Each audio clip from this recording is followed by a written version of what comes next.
Welcome to Wealth Coffee Chats, folks, for your daily live updates. Get the most out of today's episode by participating in the chat. Make sure you ask some questions, be part of the conversation, have a bit of fun, grab a coffee or a tea, take some notes, and get ready to start your day, folks. Quick few housekeeping rules, though.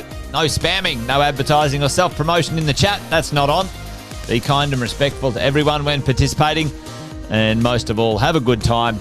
Real estate investing can be your biggest asset. It also can be your most expensive asset when it comes to getting it right or getting it wrong, folks.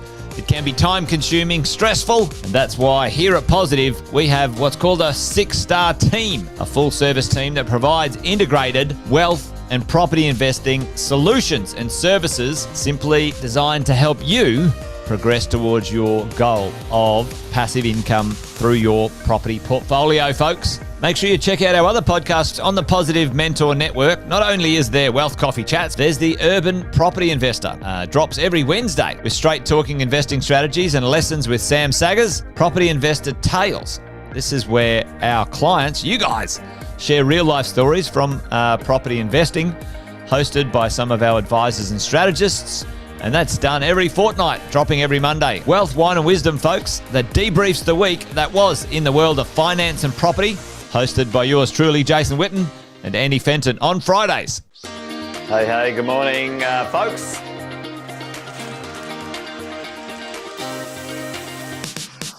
Good morning, everybody. Welcome to another Wealth Coffee Chat. Hope you're well, folks, wherever you are. There it is, team. Morning. Morning, wherever you're tuning in from today. Early bird gets the worm, they say.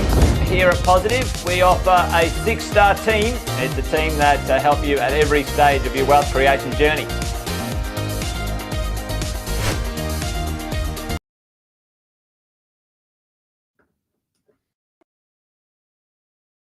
General advice disclaimer. The information provided is general in nature and does not take into account your personal objectives, financial situation. Any information, you should consider whether it is appropriate for your circumstances and seek professional advice from a licensed financial advisor. While every effort has been made to ensure the accuracy of the information, it is not guaranteed. It is based on our understanding of regulations and laws as at the publication date. As these are subject to change, you should talk to a professional advisor for the most up-to-date information.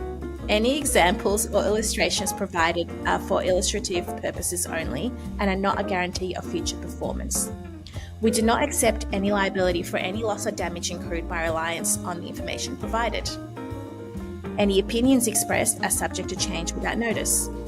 Past performance is not indicative of future results, and all investments carry risks.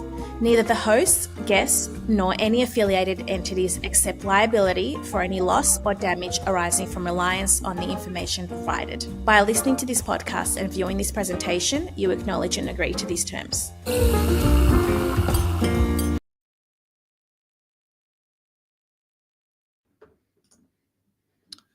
Good morning, everyone. I hope everyone is doing super well. Another episode of Wealth Coffee Chats here with me, Alex, all things financial planning, part of the 6-star team with the group. So looking forward to bringing you all the info, and thank you for being so engaged over the last couple of weeks. I can see a few people jumping on. Good morning or good evening, Kevin. Courtney, how are you? Hope everyone's doing well. So listen, couple of things. I guess I just want to start on the high point. I'm not sure if anyone just getting up and maybe just seeing the news, but in the world of football or soccer, you should be seeing some great news that Ange Postecoglou has won the first major trophy for Tottenham. Not the best club, but it's a significant milestone for I guess sport in Australia. So he's the first Australian and Greek coach to have won this title. So super cool news. So I hope you guys, if you're into sport, you'd be all over that. Morning, Chris. Morning, Sanjeev. Scott, good morning. Thank you all for jumping on.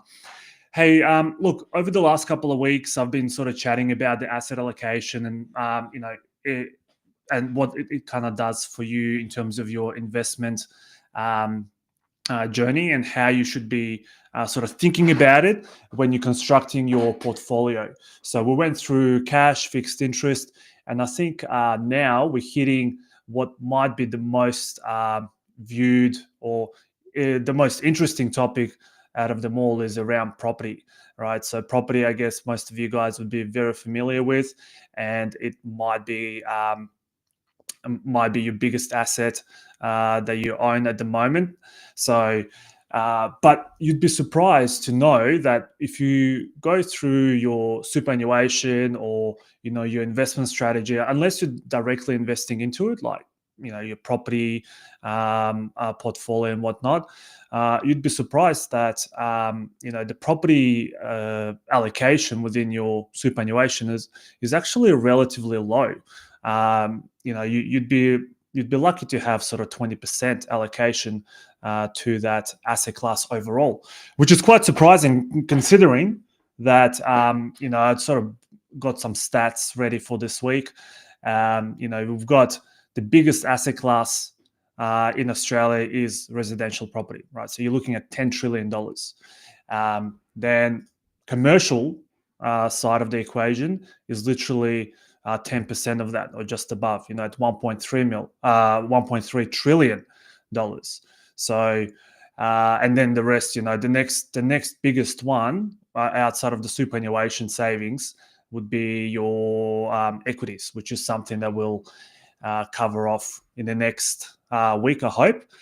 So, it's quite crazy, right? Considering that, it's the biggest asset class, you would think that proportionally you'd have the most of that in your superannuation, but in reality, that only really happens if you have this outside of super, whether that's in your personal name or a trust structure or something of that nature, right? So unless you have something like a self-managed super fund with a property sitting in there, then you'll likely find yourself with a lot of equities.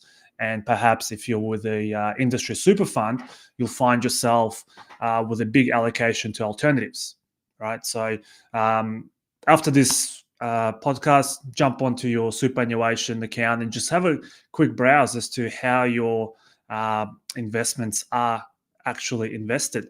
And you'll be surprised to know that superannuation funds are actually quite active in the property, real estate, and infrastructure space. So, but typically doesn't form part of your property allocation. It forms part of your alternatives. So, many years ago, I used to work for UniSuper, and I know that they, for example, were investing heavily into road projects around Australia. So Transurban is the sort of an equity or a company that kind of deals in that space. And when they go out to build out these projects, they typically look for funding, and superannuation funds are the ones who kind of get in there and fund part of these projects, which is pretty cool. So I guess the other thing is with this asset class, even though it's a small component, there's a couple of pros and cons around it, right? The pros are that you can physically go to the destination where, most of the times, right? You can go to the destination and see where that property is. Whether that's a residential property, you can go down and view it, inspect it, and whatnot. If it's a commercial space, let's just say like a high rise in the city somewhere, you can go and you can see it as well. So there'll be a little sort of sign to say who it's owned by, and you probably will have a share in that building as well. From, I guess, structuring, I typically like to see property as a really good building stone for the end result. And when I say end result, is more for the retirement. Yes, obviously there's some instances when properties are great even into the retirement. However, the biggest Achilles heel that I can see with that is actually the liquidity part, right? So you might have a massive asset that's worth millions of dollars, but perhaps the income from that asset may not be reflective of the value, right? So then, when I have conversations with my clients, I always say, okay, well, great, you've built up all these assets. How are we going to convert them into cash? How are we going to cover your lifestyle moving forward, right? So if you have two properties paying you, say, $60,000, $70,000, $80,000 a year in income, no debt, great, right? But if the aim is to be earning or living off, say, $150,000 to $200,000 in income a year, well, you've got a significant gap there that you need to plug in. Hence why, the asset allocation pool is super important, because if you've got some cash, if you've got some other liquid assets, you could utilize them to help you with maintaining these assets for longer. So the other thing is, it's also very difficult to price property, whether that's commercial, residential, whatever it might be, right? Because at the end of the day, the value of this asset is only worth as much as the next person is willing to purchase it for, right? We had great news on Tuesday. What's today? Thursday? Yeah, Tuesday, with the rate cuts. So typically that's a positive thing for the property market, which is great, considering everybody invests into it, whether you invested directly or indirectly. And when I say indirectly, it's your PPR. Which means that the repayments are lower, which means that the activity should pick up around changeover of properties. And perhaps, if you your lending also should be improving as a result.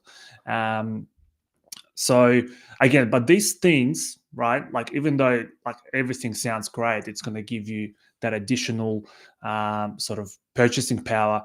It doesn't necessarily translate into the asset straight away, because again, the property is an interesting thing where, yes, on paper it might be worth $1 million, but if no one buys it for $1 million, then it's worth less. But if you go to auction, for example, and it sells for 1.5, wow, that's crazy, right? So that your valuation has been completely off track. So, which could be super important if it's, for example, held inside of super fund. But ultimately, it's an asset class that you can't really value on a daily basis. So, and when it comes to the portfolios that we design, typically there's what we see is a lag between what's happening in the economy and what's happening to the prices of these assets. So over the last couple of years, the interest rates were kicking up, right? So we had that rapid increase in interest rates over sort of the 13 months period. So therefore, the prices or the valuations on these assets have, in some instances reduced, because on paper basis, that's what happens. It's kind of like a very binary sort of transaction there, or calculation to get you to the result, because you can't price it straight away. It's a different story with equities, which I'll touch on next week, how this would apply to them. But coming back to, the portfolio, right? So what are the key things there?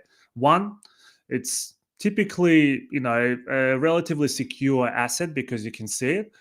It doesn't mean that it can't go backwards, right? So there are some properties, some commercial property deals that don't do well, or they just stagnate. And, yes, great income, but no sort of relative movement over a longer period of time. Great from a cash flow, right? So residential, you're looking 3 to 4% sort of yield on that. Commercial, you get an even more, right? So up to sort of 10%, depending on the commercial and where it is and whatnot. And typically low sort of outgoing costs, because with the commercial space, typically it's a 4 walls. They typically are also concrete, so minimal expense on that, and then the tenant tends to fit it all out to suit their needs, right? So, but then with the resi, you've got more sort of expenses there around, keeping the tenant happy. If something goes wrong, you have to kind of go and spend some money on it. But look, again, from your portfolio, great asset class, typically underutilized inside super, but personally probably one of the biggest ones that you could easily access. Second of all, income, so you get that regular fortnightly, monthly yield or rental yield from that property. And also over a long period of time, historically, it's done really well. So if you've got a strategy within your portfolio to have an asset class that you're happy to keep for 10, 20, 30, 40 years, you are likely to get a very good outcome at the end of it. In terms of the capital appreciation, you need to be able to obviously sustain that asset because it could be quite expensive. So with the commercial space, again, you've got your typical, you can go out and you can get the actual physical asset. You can get things through a managed fund. That means that you're just buying in the pool of other investors for an asset that is, quite large, probably worth several millions of dollars. So, you can buy a portion of that and then get a bit of yield on the way out. And also participate in ups and downs of that space too.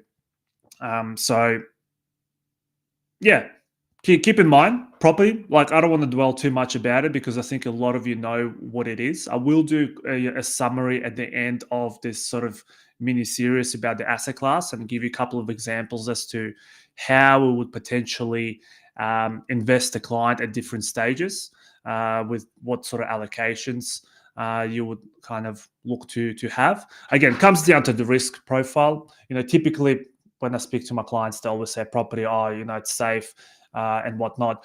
But reality is, it is part of the riskier assets. So you have to be aware of the negatives around the two. But the positives are, historically have been great. You would have heard everybody else on this podcast talk about it, and it is a great asset class. You just need to understand what purpose it plays in your portfolio and how you can take advantage of it over a longer period of time.